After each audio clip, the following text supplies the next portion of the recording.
Bienvenidos a la palabra gota a gota, llevando los principios doctrinales a la vida práctica. Hoy continuaremos con el estudio Unicidad, porque solo hay un único Dios. Y en este cuarto programa estaremos hablando sobre los títulos que el pueblo de Israel le dio a Dios. Y analizaremos ese nombre dado a Moisés, el Yo Soy. Con ustedes, el pastor y maestro Álvaro Torres. Bien, hermanos, les saludo a todos en el nombre del Señor Jesús. Contento y feliz de poder compartir con ustedes estas reflexiones acerca de la gran doctrina de la unicidad de Dios. Creo que para nosotros es mucha edificación y de mucha claridad que podamos con tranquilidad tener una doctrina que sabemos que es bíblicamente sustentable, que es lo que Dios ha enseñado y que nos lleva de la mano. La Biblia dice: conoceréis la verdad y la verdad os hará libres. Les invito a que tengamos una palabra de oración. Soberano Dios, invocamos el nombre de Jesús. Te suplicamos, Señor, que tú aclares nuestra mente, nos guíes de la mano, nos lleves por tu Espíritu. Nos des, Señor, la libertad de vivir para Cristo, de vivir la vida cristiana con amplitud, que podamos servirte sabiendo que hay un Dios con quien nos hemos relacionado, que es el verdadero Dios. En el nombre de Jesús. Amén. Bien, hemos estado hablando sobre la doctrina del Dios único. Ya dijimos que hay un solo Dios, que la creación fue la actividad de un solo ser, que solo con decir la palabra hizo todo el universo y por tanto lo puede todo. Para hacer este universo tan complicado y tan perfecto, debió saber de todo, por tanto es omnisciente. No tenía límites de espacio ni de tiempo, por eso dice que el Espíritu de Dios se movía sobre la faz del abismo. Es inmenso Dios, es infinito. Así que esos primeros versos de la Biblia nos plantean la existencia de ese creador distinto de la creación. También nos muestra la existencia de un Dios, todo lo que hemos leído del Antiguo Testamento y del Nuevo Testamento, que da origen a la creencia que hemos llamado el monoteísmo. Monoteísmo es la creencia en un solo Dios. Sin saber quién sea, ni cómo se llame, ni cuál es su identidad, descubrimos que está ahí un ser que lo hace todo. Algunos pensarán que fue una molécula, una partícula, un átomo, una partícula eléctrica, tantas teorías que hay, pero lo que pasa, el problema de todas esas teorías es que este universo tiene un diseño y entonces la inteligencia hace falta.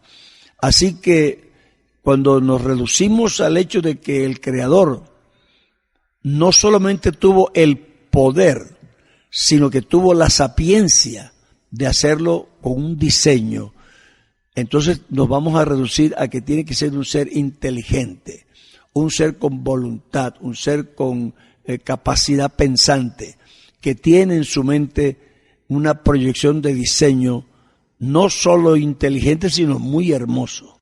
Solo uno darle una mirada a este universo y queda uno asombrado de los desiertos, de las montañas, de los ríos, de los mares, de los árboles, tantas formas y tamaños de flores, colores, perfumes.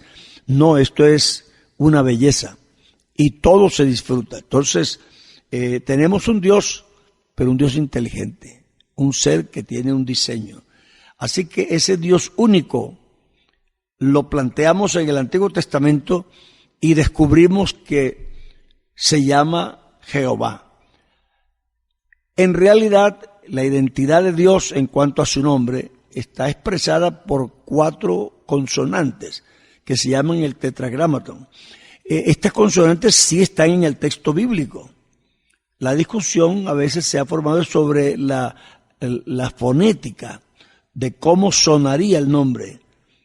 Y entonces eso pues ha llevado a discusiones, pero en realidad aunque prescindamos de la fonética del nombre, las 4 consonantes siguen vigentes. Y como he dicho antes, mi nombre se pronuncia distinto en varios idiomas y algunos lo dicen de manera diferente, pero básicamente es mi nombre. Y la fonética de las vocales a veces puede variar, aun porque las personas tengan otro idioma y ya no pueden hacer ciertas modulaciones fonéticas y entonces le dan otras, pero el nombre es el mismo. Dios tiene un nombre que son 4 letras que están relacionadas con el verbo ser, el siempre existente, o como dice la enciclopedia Wikipedia, yo soy el que quiera llegar a ser y el que necesite llegar a ser. Así que Dios es lo que Él es y lo que Él quiera ser. Ese Jehová es el que encontramos desde Génesis hasta Malaquías. Todos los libros de la Biblia lo identifican como Jehová, o las 4 consonantes que no es que sean impronunciables. Lo que pasa es que el idioma hebreo, que no tenía vocales, era todo impronunciable a menos que las personas supieran la palabra de memoria. Los sacerdotes, por ser muy temerosos de Dios, procuraban no pronunciar ese nombre y entonces lo reemplazaban. Pero es que no es que le cambiaran el nombre, ni que ese nombre fuera impronunciable o no se pudiera pronunciar, sino que ellos por reverencia no lo hacían. Entonces, creo que a veces las cosas se dicen, pero no se dicen con claridad. En el Nuevo Testamento encontramos que ese Dios, que en el Antiguo Testamento se llama Jehová, aquí se le llama el Padre. El Padre es el Dios único. El Señor Jesús, orando en su oración sacerdotal, Él dice que te conozcan a ti el solo Dios verdadero. Y Pablo dice, para nosotros, sin embargo, solo hay un Dios, el Padre. Entonces, ese Dios que se conoce en el Nuevo Testamento es Dios el Padre quien hizo todas las cosas. Nosotros no encontramos, valga el momento para decirlo, en la Biblia la expresión Dios el Hijo, que entre otras cosas serían contradictorias, porque hijo es un ser que empieza en un momento y proviene de alguien. Y ser hijo eternamente, eso no es posible. Sería en el momento que empiece a ser y no termine, pero no que sea sin principio ni fin la condición de hijo.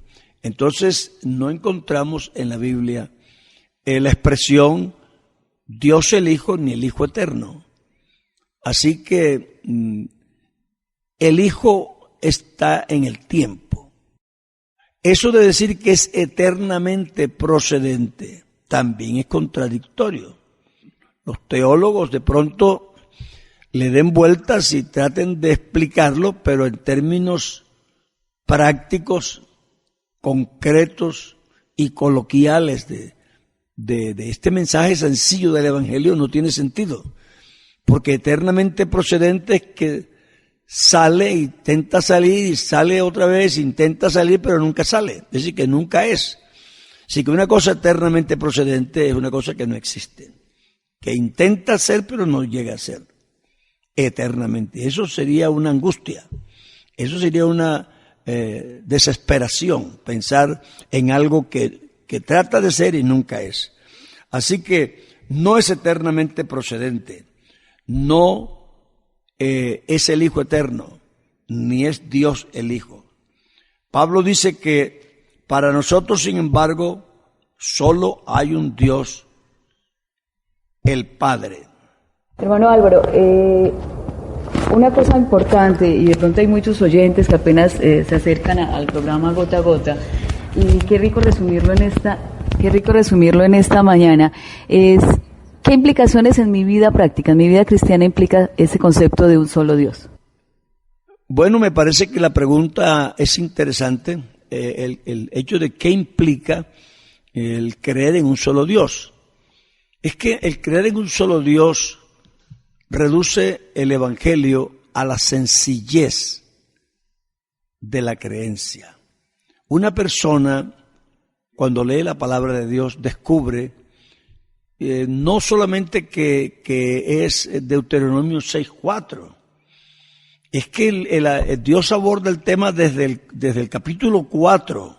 Sí, que son como 2 capítulos largos además, que tratan de explicarle a Israel lo que pasó y la conclusión a que eso los debe llevar. Él dice, pregunten si en todo el mundo, desde donde nace el sol hasta donde se pone, si pueblo alguno ha oído la voz de su Dios, si algún pueblo ha visto lo que ustedes han visto, de cómo Dios sacó a su pueblo de otro pueblo con señales y prodigios y milagros.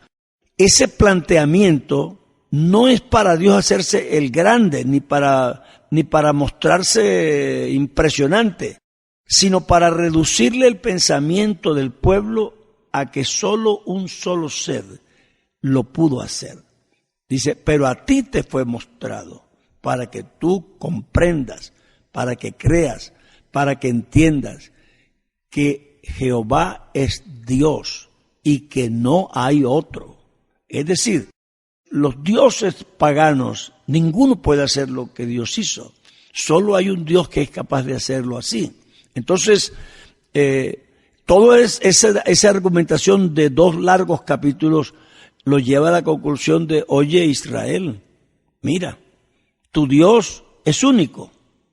Tu Dios es singular, no hay otro, solo Él es. Israel, Jehová nuestro Dios, Jehová uno es. Pero enseguida tiene un efecto práctico, porque le está diciendo, solo hay uno, es uno, a ti te fue enseñado y esto se lo vas tú a enseñar a tus hijos. ¿Qué le vas a decir? Cuéntale que tú fuiste esclavo, y que ese milagro que pasó contigo no pasa con nadie, solamente contigo. Estas palabras que yo te mando hoy, tú se las enseñarás a tus hijos cuando vayas de camino, cuando estés comiendo, cuando te acuestes, mejor dicho, todo el día y en todas partes. Así que la realidad del solo Dios es una realidad que lleva a la simpleza de la creencia. Contaba yo a una hermana de esta mujer que se convirtió en Bucaramanga y ella me decía, yo fui trinitaria, yo creía en la Trinidad. Y algunas cosas me parecían razonables, pero tenía un problema, y es que algunas actividades y algunas posibilidades se le atribuían al Padre, otras se le atribuían al Hijo, y otras cosas de la vida del Espíritu se le atribuían al Espíritu Santo. Y algunas me parecía sencillo, pero otras yo tenía un problema, decía ella, porque no sabía si atribuírselas al Padre, al Hijo o al Espíritu Santo por la naturaleza del problema, porque le enseñaron que Dios ejercía sus funciones dependiendo en qué plano estaban, usaba una de sus personalidades o de sus personas. Pero en realidad, para ella eso era un complique. Entonces la creencia en un solo Dios hace sencilla la creencia, hace sencilla la relación con Dios. Yo hablo con un Dios, Él es único, Él lo abarca todo, Él lo hace todo, Él se relaciona porque en Él, para Él y por Él son todas las cosas. Y en Él todas las cosas subsisten. Somos uno en Él. Es decir, que en Dios no importa que yo necesite una cosa que sea para la carne, para el espíritu, para el futuro, para la dimensión de mi espíritu o de mi materialidad. Dios me atiende de todos los sentidos. Hermano Álvaro, en el Antiguo Testamento entonces nos queda claro que el nombre de Dios es Jehová. Pero el pueblo de Israel entonces le atribuía otros títulos, el Señor, Elohim, Adonai. ¿Esos son nombres o títulos? Me parece buena la pregunta cuando pensamos en cómo se llamaba Dios.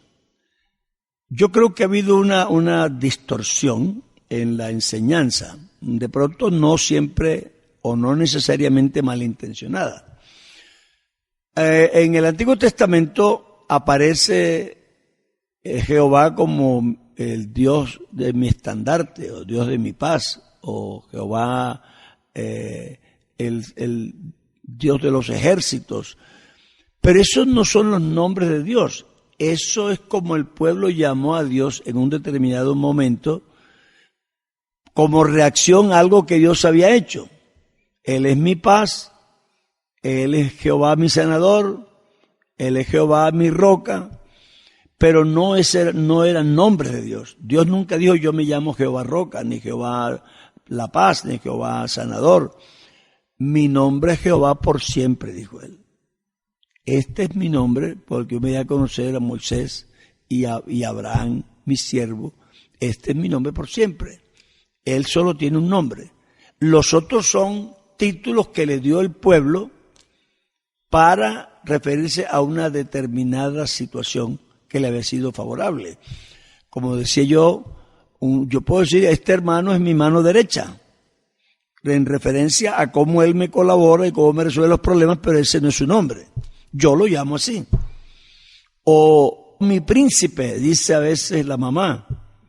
Pero él no se llama príncipe.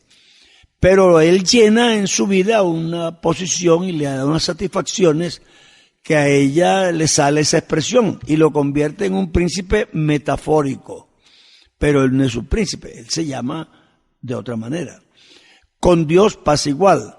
El hombre percibe a Dios y lo llama Jehová es mi roca. Jehová es la roca de mi salvación, pero eso no es un nombre. Esa es una percepción mía de cómo yo llamo a Dios. Pero Dios tiene un nombre y Él se llama en el Antiguo Testamento Jehová. O algunos llaman Yahvé, porque como las 4 consonantes no tienen vocales, las vocales pudieran sonar de una manera o de la otra. Esa sí es una imprecisión fonética que existe sobre el nombre Jehová. Pero Él sí tiene un nombre, y es un nombre que se relaciona con el siempre existente, con el gran yo soy, con yo soy el que soy y el que siempre va a ser.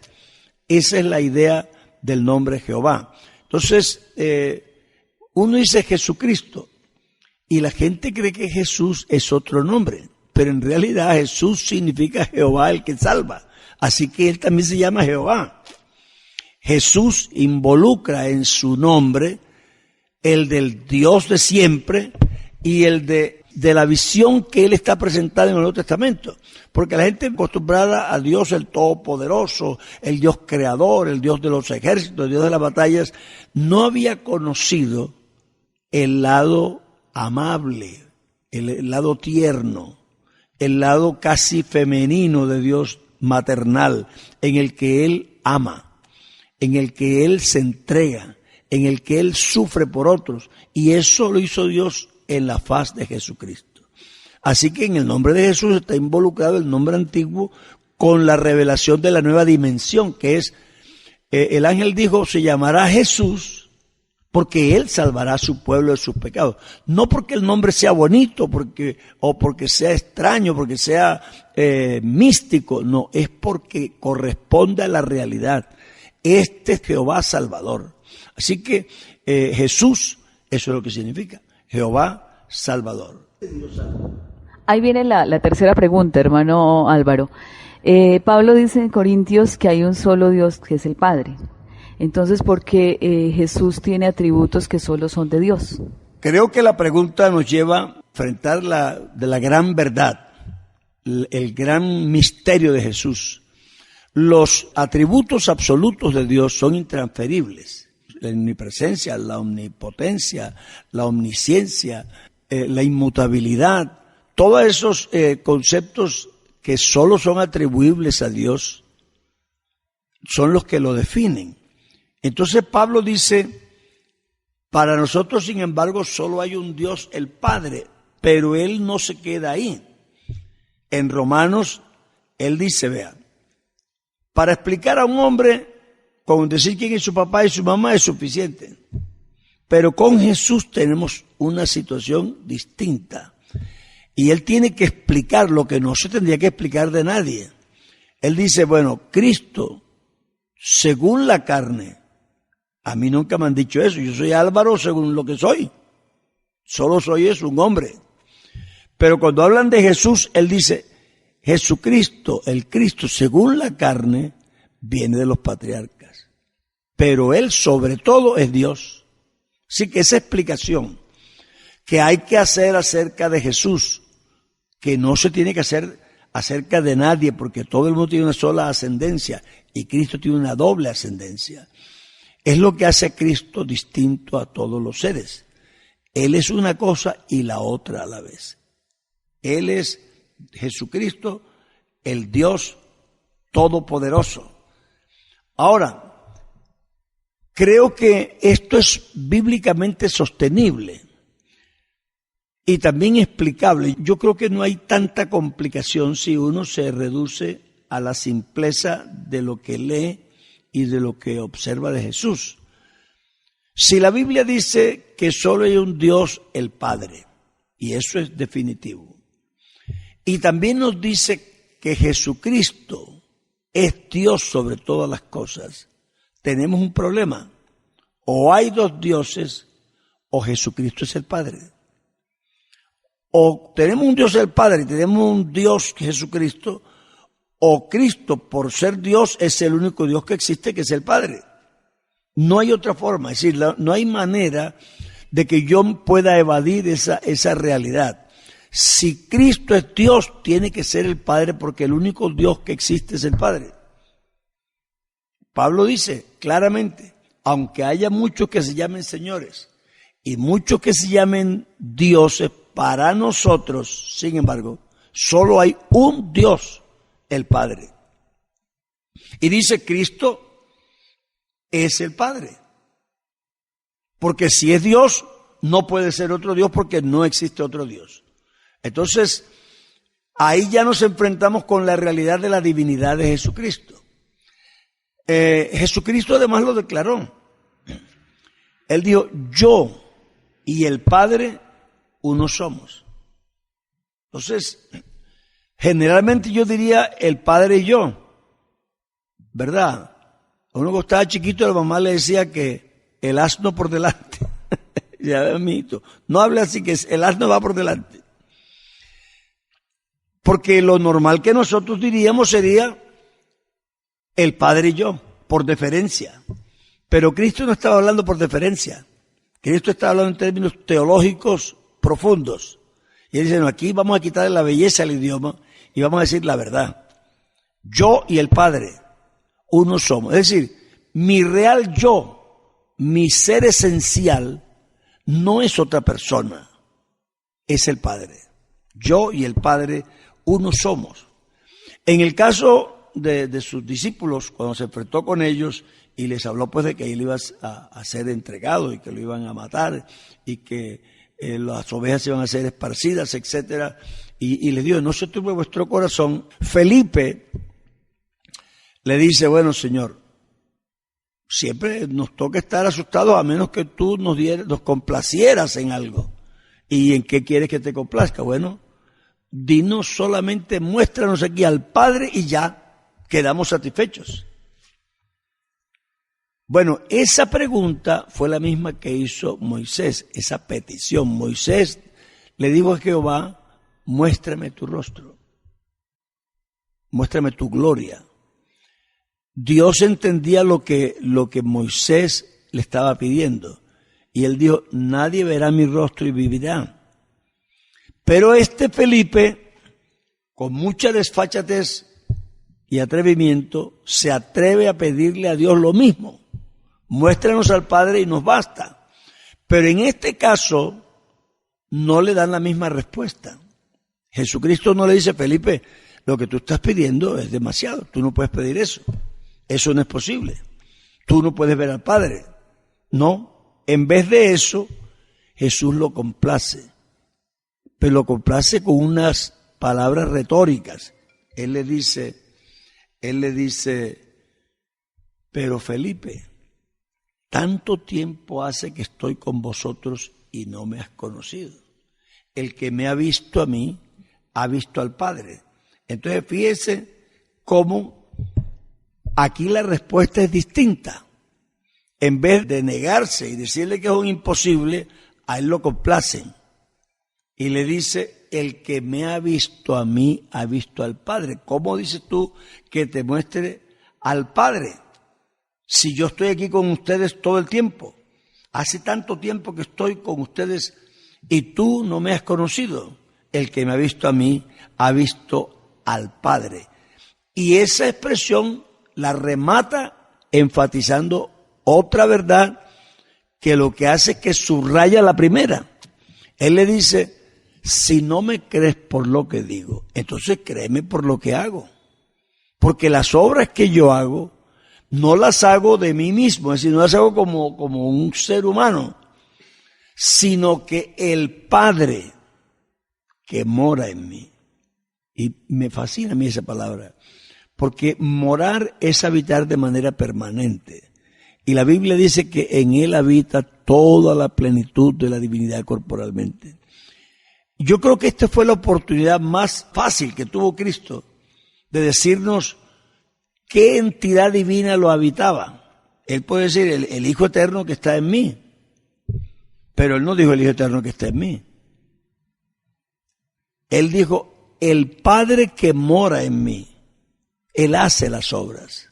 Es decir, que Cristo está diciendo que la entidad divina que lo habitaba de forma permanente no era el Hijo Eterno, ni era Dios el Hijo, era el Padre. Dice, el Padre que mora en mí, Él hace las obras. Así que yo creo que tuvo Felipe el privilegio más grande de la vida. Lo que ni el gran Moisés pudo tener, él lo tuvo. Él dijo, muéstraos al Padre, y se lo mostraron. Aquí estoy. El que me ha visto a mí, ha visto al Padre. La Biblia sí había dicho ya en el Antiguo Testamento, hablando del Mesías y dándole esperanza al pueblo.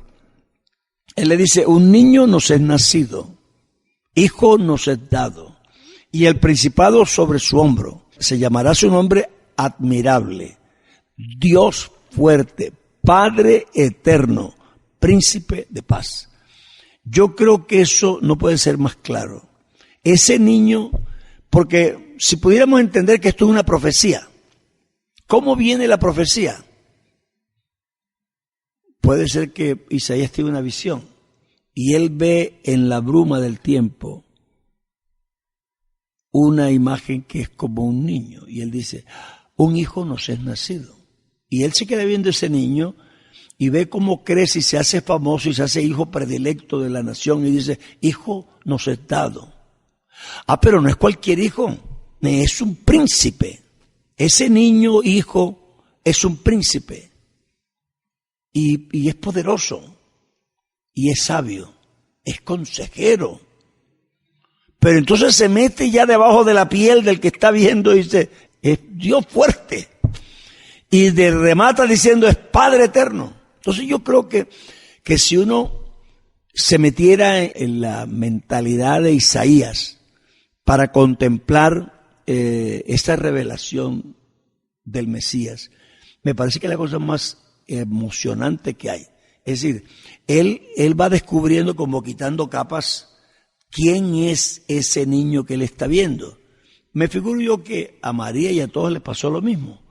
María tenía sus palabras y sabía que era del Espíritu Santo y todo, pero ella no tenía claridad, porque es muy grande saber eso. Y dice que ella miraba a Jesús y guardaba todas estas cosas en su corazón. Se ve que no pasó una sola, pasaron muchas, que ella no se podía explicar, pero que le hacían pensar que este niño era algo extraordinario. Y a él lo persiguieron y lo atacaban porque hasta los extraños sospecharon que él se quería hacer rey y suplantar al de Roma. Y decían, y él lo ha dicho, que él está aquí para gobernar. En realidad Cristo no había dicho exactamente eso, pero lo dejó entender. Y la gente percibía que en ese muchacho había un príncipe. No era como los escribas, no era como los fariseos, hablaba distinto, explicaba distinto, tenía autoridad, la gente lo seguía y dice, mirad, el mundo se va tras él lo ha hecho todo bien. Entonces, es decir, él hizo lo que nadie había hecho y dijo, si yo no hubiera dicho cosas que nadie ha dicho y no hubiera hecho cosas que nadie ha hecho, ustedes tendrían excusa, pero ahora no tienen excusa. Es decir, que lo que Cristo dijo e hizo era una cosa totalmente inédita. Nadie había visto hacer a nadie lo que Cristo hizo. Así que el Señor revela en su ser lo que es el Padre. Mi ser real es Jesús, es el Dios Todopoderoso. Y Él dice en un versículo, y si no creéis que yo soy, en vuestros pecados pereceréis. Esta expresión del yo soy es muy como incógnito, como fascinante, porque revela algo que sin parecer extraordinario es la esencia misma de la existencia. Yo soy. Y si ustedes no creen que yo soy, se mueren en sus pecados. Fíjate que el día que estuvieron en el huerto y lo iban a capturar y pasaron de largo, Él los llamó y les dijo, ¿ustedes a quién buscan? Y le dijeron, buscamos a Jesús de Nazaret. Y Él dijo, yo soy. Y se cayeron de espaldas. ¿Por qué? Eso es inexplicable. Pues yo soy es el verbo ser. Pero tiene que haber pasado algo. Porque esa gente, además matones que eran, no se iban a caer de espaldas solo porque Él dijo, yo soy. Ellos se repusieron y le volvieron a preguntar, ¿usted a quién busca? Dice, a Jesús Nazaret. Y ya ahora Él dijo, yo soy, no pasó nada. Lo que quiere decir que la primera vez Cristo no era la inflexión del verbo ser, sino la revelación del gran yo soy. Y esa revelación poderosa los hizo caer a tierra. La segunda vez Él conjugó el verbo y no pasó nada, porque un verbo no es nada. Cristo no es un verbo, Cristo es el Dios todopoderoso. Así que aquí encontramos la revelación de aquel que dijo, diles que yo soy te envió. Y si ellos me preguntan quién me envió, ¿qué les digo yo? Diles, yo soy me ha enviado. Así que esta revelación impactó tan fuertemente a estas personas que ellos no pudieron contenerse. Hay un libro que se llama All About the Bible, todo acerca de la Biblia, en inglés, escrito hace muchos años, porque lo leí yo hace 50 y hablaba de cosas que pasaron hace 50, así que hace 100 años. El obispo Trench, que era inglés, dio una conferencia en Londres y haciendo exégesis pues de las escrituras, cuando le preguntaron a Jesús cuál era el día de su venida, y él dijo, no lo sabe ni el Hijo, sino el Padre. Dice él que no debió traducirse así, debió decir ni el Hijo, si no fuera el Padre. Y creo que esa es la esencia de lo que encontramos en Isaías. Padre eterno, príncipe de paz. Yo creo que uno observando la vida de Jesús, sus palabras, sus acciones, hay cosas que uno puede explicar humanamente, pero hay cosas que no se pueden explicar humanamente. Cristo hizo cosas extraordinarias. Uno ve hasta en el Antiguo Testamento personas que resucitaron, pero no resucitaron de la misma manera, ni estaban muertos por tanto tiempo. Algunos resucitaron, pero de manera distinta o con menor tiempo de muerte. Pero Cristo no tuvo que hacer ceremonias, ni echarse a nadie encima, ni nada de eso. Él dijo, Lázaro, ven fuera, y Lázaro se levantó, y tenía varios días de muerto ya. Y le dijo, joven, a ti te digo, levántate. Él no invocó a nadie, él dijo, a ti te digo, levántate. Y el joven se levantó. Estas personas que se acercaron a Jesús lo descubrieron, al punto de que muchos se inclinaron para adorarlo. Y esto es otra cosa importante. Si uno entiende la idiosincrasia hebrea, la formación de estos primeros cristianos, que eran casi todos judíos, uno sí se da cuenta que Cristo tiene que estar hablando de algo que no era común. Entre ellos había gente que se postraba a manera de saludo, de expresión de reverencia entre personas. Pero arrodillarse ante alguien para adorarlo no se permitía, porque ni ante un ídolo eso era muerte, mucho menos ante una persona. El ángel que le apareció a Juan y Juan se postró, él le dijo: mira que no lo hagas, yo soy un siervo contigo. Entonces, eso no lo acepta nadie. Pero resulta que Jesús se aparece después de resucitado y se le revela a Tomás. Y Tomás no solo se inclinó, es que está claro que le estaba adorando, porque las palabras y la acción se juntan y dan un mensaje muy claro: Señor mío y Dios mío. Entonces, Dios no solamente no lo rechaza, no solamente no le dice que no lo haga, sino que además lo reafirma explicándole qué es la fe y cómo es la creencia. Es decir, si yo soy Dios, te voy a decir lo que es así. Creo que en este caso de Tomás está muy claro que Tomás sí implicaba una adoración, no solamente una reverencia a Jesús. En el Apocalipsis nosotros encontramos que Jesucristo mismo dice: yo soy el que estuvo muerto, yo soy el Alfa y el Omega, yo soy el primero y el último, yo soy el Dios Todopoderoso. No hay que dar muchos rodeos para eso. La revelación de Cristo es que Él era el Todopoderoso. Así que no es cuestión de que uno tiene que imaginárselo y ver si de pronto, ¿verdad?, Él era o no era. No. Él dice: yo soy el Dios Todopoderoso, el que estuvo muerto y aquí que vivo por los siglos de los siglos. Cuando habló con los judíos y lo presionaron sobre el templo, Jesucristo dice algo que debe hacernos pensar. Porque si una persona me resucita a mí, bueno, es un milagro. Pero que yo me resucite solo, eso ya es otra cosa. Es decir, ¿cómo hago yo para resucitarme solo si estoy muerto? Jesús retó a los judíos y les dijo: destruyan este templo y yo lo resucitaré en 3 días. Yo lo levantaré en 3 días. Y hablaba del templo de su cuerpo.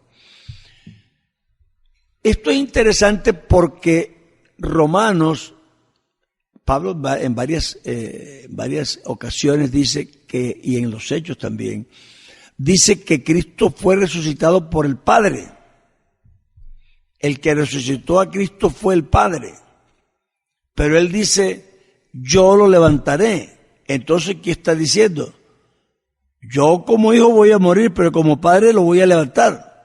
Porque no hay otra, es una sugerencia clara. Si ustedes lo tumban, yo lo levanto en 3 días. Y dice que hablaba del templo de su cuerpo. Y Pablo dice: no, él fue resucitado por el Padre. Y Pedro en el día de Pentecostés también dice que fue resucitado por el Padre, lo levantó. Entonces, ¿quién lo levantó? Bueno, el Padre, pero es que Él es el Padre.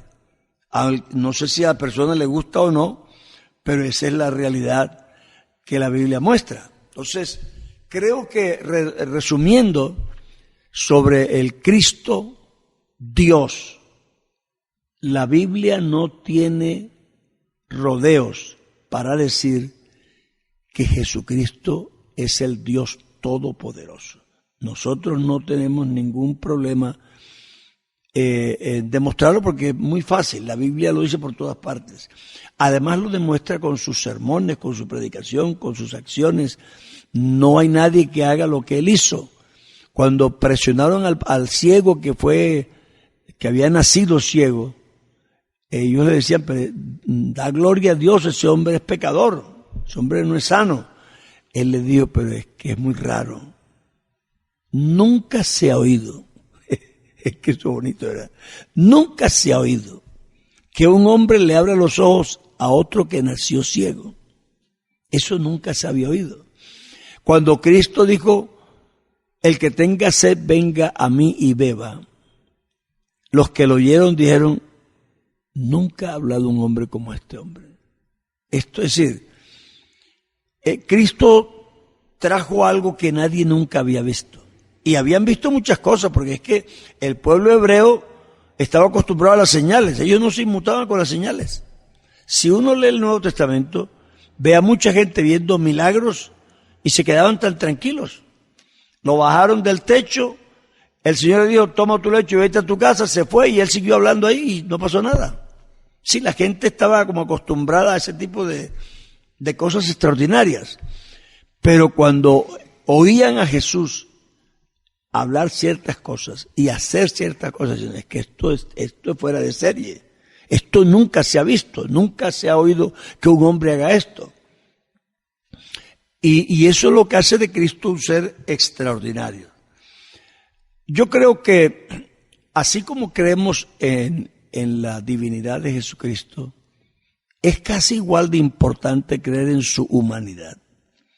La gente, algunos pues de todos modos uno se enamora de ese Cristo Dios, de ese ser sobrenatural. Pero no olvidemos que a nosotros no nos servía solo divinamente. Él, para que nos sirviera a nosotros, tenía que ser humano. Porque hasta la redención dice que no hay remisión de pecados sin derramamiento de sangre. Así que si Él no hubiera derramado su sangre, nosotros estaríamos perdidos. Esa tendencia a creer solo en la divinidad de Jesucristo se llama docetismo. Eso es una herejía. Una herejía en que cree que Cristo es solo como una ilusión, que el cuerpo de Cristo no era carne real, que la sangre de Cristo no era sangre real, que su sufrimiento no fue un sufrimiento real, que el hambre que tuvo no era hambre real y que su muerte no fue real. Pero entonces no tenemos nada. Pero la Biblia dice que Él fue hecho conforme a nuestra semejanza para poder llevar muchos hijos a la gloria. Dice que sufrió como nosotros para tener misericordia de todos. Y esa vivencia de Cristo, de la condición humana, es la que lo habilita para ser nuestro Redentor. Porque Él fue tentado en todo según nuestra semejanza, pero sin pecado. Entonces nosotros necesitamos tener claro que la creencia en la humanidad de Jesús es tan importante como creer en su divinidad. Porque si tú lees la carta de San Juan, en esa carta lo que se está atacando precisamente es eso. Dice, el que no cree que Jesús es venido en carne es un anticristo. Y llega a decir que no le llames ni hermano ni lo recibas en casa. Cuando se refiere, si no trae esta doctrina, no se refiere a otras doctrinas, se refiere a esa, a que Jesús había venido efectivamente en carne. Así que creo que las consecuencias de creer en Jesús como humano son tan maravillosas y tan saludables como creer en la divinidad, porque es que Él es las dos cosas. Yo necesito creer en el divino y en el humano, porque como divino me sirve y como humano también. Si no muere por mí, no me sirve. Y resulta que Dios en su esencia no puede morir. Así que la única manera en que Él podía morir era asumiendo la naturaleza humana. Y en esa murió por todos. Y por cuanto era Dios, Él se levantó a sí mismo de los muertos, levantó su propio ser humano.